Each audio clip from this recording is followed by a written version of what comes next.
তুমি রেডি হয়ে গেছে, দেখাও দেখাও। এমনি করে আমার দিকে এলে কি করে দেখবে?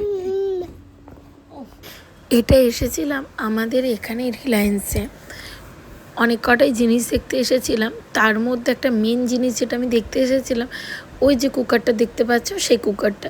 কারণ এরপর না বাইরে যদি ট্রিপ যাই, তো সেই ক্ষেত্রে আমার এই কুকারটা ভীষণ পরিমাণে সাহায্য করবে। কারণ যেহেতু আমি ডোডোর খাবার পুরোপুরি আলাদা বানাই, তো বাইরে গিয়ে খাবারের অসুবিধা হবে না। যেহেতু ওকে বাইরের কোনো খাবার এখনও পর্যন্ত আমি দিই না, আর এখনও পর্যন্ত নুনও চালু করিনি, তো সেজন্য এরকম একটা কুকারের আমার ভীষণ দরকার। তবে কি জানো, এখানে না প্রাইসগুলো একটুখানি বেশি বেশি। আমি জানো কোনো জিনিস দেখার আগেই না 2-3টে দোকান ভালোভাবে আরও একটুখানি ঘুরে ঘুরে দেখে নিই সেখানকার কালেকশন কীরকম।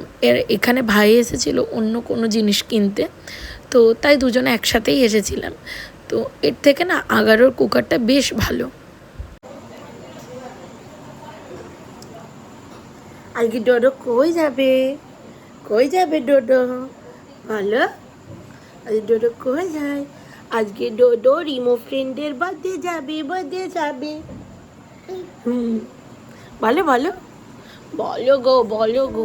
আচ্ছা তুমি বন্ধুকে কি গিফট দেবে? বন্ধুকে কি গিফট দেবে বলো? বন্ধুকে কি গিফট দেবে? একটা হাম্পি দেবে? একটা কি হাম্পি দেবে তুমি? দেবে না? হাম্পি দেবে একটা? এই যে, হ্যালো সকলকে, আমি স্মৃতি আমার নতুন একটা ব্লগে তোমাদের সকলকে ওয়েলকাম জানা। আর এই হচ্ছে আমার পুচকে।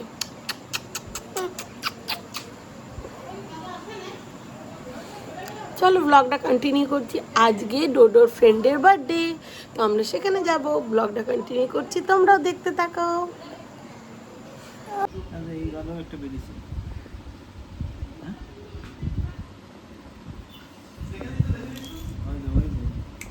এখানে এসেছিলাম আমরা জাংশনের ফার্স্ট ক্রাইতে। অলরেডি আমরা লেট হয়ে গিয়েছিলাম, আগে থেকে কোনো রকম গিফট কিনে রাখা হয়নি এই কারণে, কারণ আমাদের মধ্যে না শিওর ছিলাম না যে আমরা যাব কি না। তো সেই জন্য ভেবেছিলাম যেদিন যাব সেদিনকে একবারই গিফট কিনে নিয়ে চলে যাব। আর ডোডোকে খাইয়ে দাইয়ে বের করানো মানে সে এক ঝামেলা। 1:30 পৌনে 2টোর সময় বাড়ি থেকে বেরিয়ে গেছি, আর প্রায় পৌঁছতে পৌঁছতে 3:30। আর জানো, বাচ্চা হোক কি বড়, আমার না গিফট নিয়ে বরাবর কনফিউজ থাকে যে আদৌ কি পছন্দ আসবে। এই বটলটা দেখছিলাম ডোডোর জন্য, যেহেতু বটলেও দুধও খায় জলও খায়। আর এই সাইকেলটা নিয়েছিলাম রিমোর জন্য। রিমোকে ডে 1 থেকে দেখে আসছি, ভীষণ কাছের, ভীষণ ভালোবাসি ওকে। সেই জন্য ডোডোর জন্য কোনো কিছু নিলে না আমার মনে হয় যে আরও একটা নিয়ে নিই ওর জন্য। আর হ্যাঁ, এখন কিন্তু 2টো নেই, এখন কিন্তু 4টা ছানাপোনা হয়ে গেছে। যেখানে থাকবে একে অপরকে মেরে বেড়াবে। আর একসাথে 4জন মিলে খেলছিল, তো বেশিক্ষণ কিছু ক্লিপ নিতে পারিনি, কারণ ও না সকাল থেকে টায়ার্ড, সেই জন্য ওরও ঘুম পেয়ে গেছে। আর ডোডোও সকাল থেকে আজকে ঘুমোয়নি সেই কারণে। আর এখানে আরও দুজনকে যে দেখছো তাদের সাথেও পরিচয়টা করিয়ে দিই, নতুন মেম্বার রিত আর ডুগ্গু। এখন সবাইকারই ঘুম এসেছে, কিন্তু যেহেতু আর ডোডোর না একটুখানি অন্ধকার, আওয়াজ কম না হলে না ঘুমোতে পারে না, সেজন্য ভাবলাম যে খেয়ে দিয়ে একেবারে বাড়ি ফিরে ওকে ঘুম পাড়াবো। আর এখানে তো একে অপরকে মেরে যাচ্ছে। তারপর বাড়ি আসার পরে না ফ্রেশ ট্রেশ হয়ে ও কিছুতেই ঘুমোবে না। যাই হোক, কিছুভাবে দুধ টুধ খাইয়ে ওকে ঘুম পাড়িয়ে তারপরে উঠে পড়ে ওর না বাড়িতে গেলে না ওর না 4টে ডানা গজিয়ে যায়, কারণ জানে এখানে কেউ আমাকে বকবে না। আর কারণ ওর কাছে ওর পাপা আছে, আমি যদি বকি তো ওর পাপা আমাকে বকবে। সেজন্য মানে ওর বাড়িতে গেলে কী যে হয় সেটা আমিও বুঝতে পারি না। কন্টিনিউয়াসলি এটাকে মানে ভেঙেই ফেলেছে। ওখান থেকে আসার পর আর কোনো রকমের ভিডিও করতে পারিনি, ওখানে গিয়েও সেরকম কোনো ভিডিও করতে পারিনি, কারণ আমরা পৌঁছলাম প্রায় 3টে।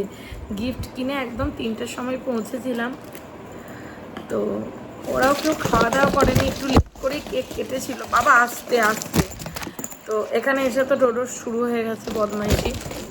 ভেবেছিলাম ওফ বাবা, তারপর থেকে আর কোনো ভিডিও করা হয়নি। ভেবেছিলাম অনেকটাই রেকর্ড করব কেক কাটা, বাট কোনো কিছুই হয়নি। তো আমার ওইখানে বন্ধুরা গিয়ে পরে আগের থেকে ওরা গিয়েছিল বলে সমস্ত কিছু মানে যেটুকু ভিডিও করেছে আমি সেগুলোই তোমাদের সাথে শেয়ার করব এটাতে, ওদের কাছে নিয়ে নিয়ে। এই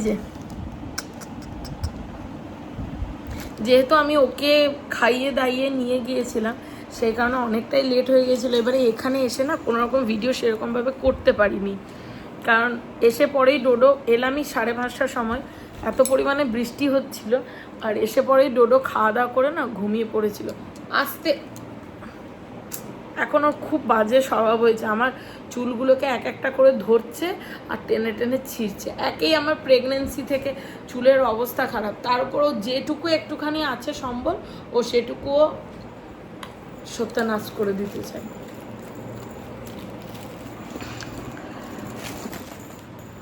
ব্যাস এই বেলুনটা ওকে কিনে দিয়েছিল ওর বাবা রথের মেলাতে, এটা পেয়ে এই দেখো ব্যাস হয়ে গেল। আমি সেটাই ভাবছিলাম তুই কবে ভাঙবি, ভেঙেও দিলি। এটা না তোকে একটুখানি এমনি এমনি করে দিতে সুবিধা। দে লাগিয়ে দি, দে লাগিয়ে দিচ্ছি, দে। ওটাকে ফাটাস না, ওটাকে ফাটাস না।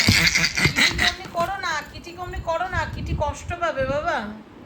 বাবা কিটি কমনি করতে নেই, কিটি কষ্ট পাবে। ছেড়ে দাও, কিটিকে ছেড়ে দাও, এই যাত্রায় কিটিকে ছেড়ে দাও। মানে ওকে এত এত খেলনা কিনে দিয়েছে, কি নিয়ে খেলে দেখো তোমরা। পর্দা, এই পর্দাগুলো মুখে দেয়। আরে বাবা এগুলো মুখে দিতে নেই পর্দা। ব্যাস ও না মানে পর্দা নিয়ে খুব লুকোচুরি খেলবে। ওর সব থেকে প্রিয় খেলা হচ্ছে কুকি করা, ঠিক আছে? পর্দা নিয়ে খেলবে ওর মানে হাজার, এই যে দেখো ওপরে তোলা আছে খেলনাগুলো, মানে ওর হাজার খেলনা থাকতো, ওর ওই ওই ওই ওই কিটিটাকে ভালো লেগেছে, আর এছাড়া ওর কোনো কিছু ভালো লাগে না। ওই কিটিটাকে ভালো লেগেছে, আর পর্দা, পাপোশ, এইগুলো মানে বালিশের কভার, বোতলের ঢাকনা, মানে আর আমার এই মুভমেন্টে কোনো কিছু মনে পড়ছে না। মানে খেলনা এতগুলো কিনে দিত, ও কোনো খেলনা নিয়ে খেলে না। মানে ঠিক করেছে এরপর থেকে খেলনা কিনে দেবো না, একটা করে পর্দা কিনে দেবো, একটা করে বালিশের কভার কিনে দেবো, কারণ যে যেটা নিয়ে খেলে সেটা দেওয়াই ভালো। অনেকটাই তাড়াহুড়ো করছিলাম যাওয়ার জন্য, যাতে কেক কাটাটুকুখানি দেখতে পারি, তবে অনেকটাই লেটে পৌঁছেছিলাম। আর বুঝতেই পারছো ছোটো বাচ্চা কতক্ষণই বা অপেক্ষা করবে। আর এই ভিডিওটা নিয়েছিল আমার বান্ধবীরা, তো সেখানে তাদের কাছ থেকে নিয়েই তোমাদের সাথে শেয়ার করলাম, তোমাদের সাথে আমিও দেখলাম। যাই হোক, ওর প্রথম জন্মদিনের কেক কাটাটা দেখাও ইচ্ছে ছিল, কিন্তু কিছু করার নেই, লেট হয়ে গেছে যখন। যাই হোক চলো, ভিডিওটা আর বেশি বড় করছি না, এখানেই শেষ করছি। আমার ভিডিও ভালো লেগে থাকলে তোমাদের একটা লাইক, শেয়ার এবং সাবস্ক্রাইব করে দিও, আর বেল আইকনটা প্রেস করে দিও, যাতে আমি যখনই কোনো ভিডিও আপলোড করি সঙ্গে সঙ্গে তোমাদের কাছে গিয়ে পৌঁছয়। চলো দেখা হচ্ছে পরের ভিডিওতে। আর ওর দুষ্টুমি তো চলতেই থাকবে। এর ভিডিওটা হচ্ছে রাত্রি 12:30টার, ওর কন্টিনিউ বদমাইশি চলে যাচ্ছে। চলো দেখা হচ্ছে পরের ভিডিওতে, টাটা।